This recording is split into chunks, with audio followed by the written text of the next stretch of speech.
नमस्कार मित्र आणि मैत्रिणी, welcome to my channel. Kamali याच्या भागामध्ये हे दाखवलं गेलं आहे की आपल्या सरूला इथे लागलेली असते गोळी लागल्यानंतर सरू दरीत पडते. कमळी तिच्या हातातून तिचा सरूचा हात सुटतो आणि ते कमळी जोरजोरात अशी आईच जोरात ओरडायला लागते. कामिनी तिच्या गुंडांना फोन करून सांगते की अरे तुमचा चुकला नेम, तुम्हाला मी सांगितलं होतं त्या कमळीला मारायला, पण तिच्या आईला तुम्ही मारून टाकलं. हे सगळं काही तुम्ही चुकीचं केलं आहे. तो गुंड म्हणतो की अहो मॅडम, आमचा नेम बरोबरच आहे, पण ती पोरगी मध्ये आली ना, पोरगीला माराय गेलो पण तिची आई मध्ये आली, त्याच्यामुळे हे सगळं काही घडलं. तोपर्यंत सर उदारीत पडल्यामुळे ते कमळी पुन्हा जोरात ओरडते. या कमळी ओरडायला लागल्यानंतर गावकरी, बंड्या, निग्गी सगळे काही गोळा होतात आणि सरू असं सगळे काही ओरडायला लागलेले असतात. पण इथे सरूचा काही आता पता लागत नाही. कामिनी पुन्हा एकदा माघारी परतते मुंबईला जाण्यासाठी, कारण की तिने तिचं काम केलेलं असतं. पोलीस येतात. पोलीस त्या जंगलामध्ये त्या सगळे काही पहाडीवरनं सगळं काही असं शोधण्याचा प्रयत्न करत असतात. आणि त्याच वेळेला दुसरीकडेही ते अन्नपूर्णाच्या घरामध्ये खूप मोठा कुकर ब्लास्टिंग झालेलं असतं. आणि ते म्हणजे कुकर ठेवलेला असतो गॅसवरती आणि मोठ्याने असते ब्लास्ट झालेला असतो. रागिनी येते, जोरजोरात ओरडते की अगं हे तुला कुणी करायला लावलं होतं, बघ किती किचन घाण झाला आहे. तो अन्नपूर्णा आजी म्हणते की अगं रागिनी, एवढ्या जोरात का ओरडतेस तू, आधीच माझं डोकं एकदम फिरतंय, गरगरतंय, मला काही सुचत नाही आहे, आणि तू असा कालवा करते, अजिबात करू नको. कारण की राजन गेलाय तिकडे कोल्हापूरला कमळीला भेटण्यासाठी, पण तो आत्तापर्यंत काही त्याचा फोन ना काही सुद्धा नाही आहे, त्याच्यामुळे काही कळायला मार्ग नाही आहे. तोपर्यंत अनिका म्हणते अगं पण तुला कुणी सांगितलं होतं की डॅडीला तिकडं पाठवायला, आणि त्यांनाही कुणी सांगितलं त्या कमळीला भेटायला जाण्याची काय गरज होती. रिश गेला आणि तिथे अडकला आणि त्याला नाही तसली कामं करायला लावली त्या कमळीनं, गावछाप कुठली असं म्हणून दात खात ती आपली रूममध्ये निघून जाते. रागिनीही तिच्या पाठोपाठ जाते. म्हणते अगं रागिनी, एवढा तू रागराग करू नकोस. तोपर्यंत रागिनी तिच्या मैत्रिणीला फोन करून म्हणते की आज संध्याकाळी सगळी काही पार्टीला यायचं आहे, माझ्या ग्रॅनी आजीनं पार्टी ठेवली आहे. असं म्हणल्यानंतर ती फोन ठेवते आणि पार्टीची तयारी करायला लागते. आणि दुसरीकडे बंड्या पटकन ऋषीला फोन करतो, म्हणतो की ऋषी सर, खूप मोठा आघात झालेला आहे आपल्याबरोबर.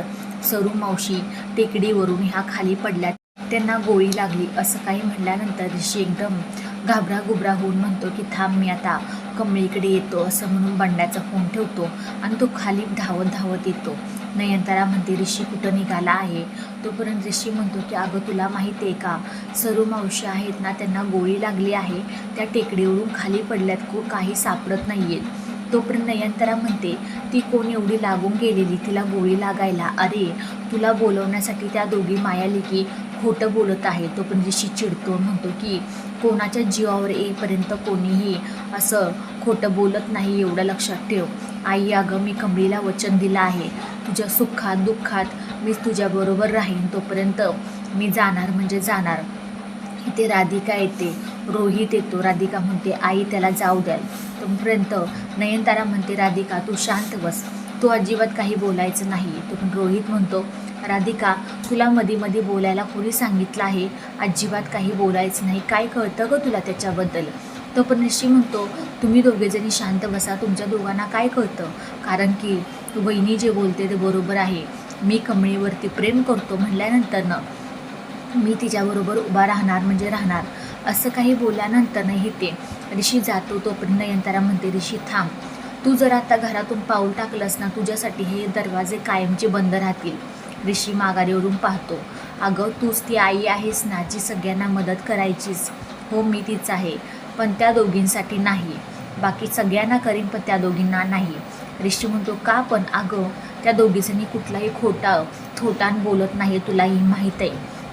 नयनतारा म्हणते नाही, त्या दोघीजणी किती खोटारडे आहेत ते चांगलंच मला माहिती आहे, असं काय बोलतो. असं काही सगळं बोलल्यानंतर ऋषी आपला शांत उभा राहतो आणि म्हणतो आई अगं, मी तुझ्या संस्कारावरती चाललो आहे.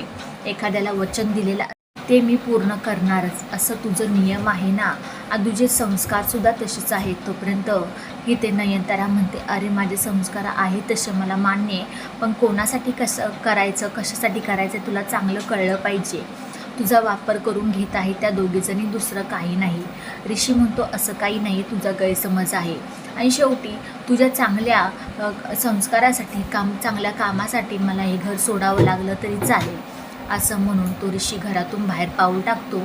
नयनतारा, राधिका मागे रडत असतात, पण रोहितला मात्र आनंद झालेला असतो, कारण सगळं काही त्याला सांभाळायचं असतं ना. तोपर्यंत ते नयनतारा ऋषी गेल्यानंतर म्हणते, ऋषी खूप मोठी चूक करत आहेस बरं का, त्या पोरीच्या नादाला लागून तो. नयनतारा असं काही म्हणते आणि आपले खूप रडते. अन्नपूर्णा आजी राजनला फोन करत असता, पण त्याचा फोन काही लागत नसतो, स्विच ऑफ असतो. तोपर्यंत राजनचा झालेला असतो इकडे ॲक्सिडेंट. एकाच वेळेस 3 ठिकाणी अपघात झालेले असतात. हा एकदम संजोग म्हणतात ना, तशा प्रकारे झालेला असतो. सगळं काही झाल्याच्या नंतरही ते परत एकदा कमळी तिथेच बसलेले असतात. पोलीस म्हणतात की आम्ही शोधण्याचा प्रयत्न करत आहे, तुम्ही सगळेजणी घरी जा. आणि शेवटी अंधारी झाली आहे, खूप रात्र झाली आहे. कमळी म्हणते, नाही, मी माझ्या आईला घेऊन गेल्याशिवाय जाणार नाही कुठेही. असं काही बोलल्यानंतर तोपर्यंत ते कमळी तिथेच बसून राहते आणि पोलीस तिला समजवण्याचा खूप प्रयत्न करतात. अरे बाळा, तू घरी जा, सापडलं तर त्यांना आम्ही हॉस्पिटलमध्ये घेऊन जातो, तुला कळवतो. पण ती काही ऐकायला तयार नसते. कामिनी म्हणते की अनिका तयार हो, मी येत आहे. आपली संध्याकाळची पार्टीने एक गुड न्यूजही बरोबर घेऊन येत आहे.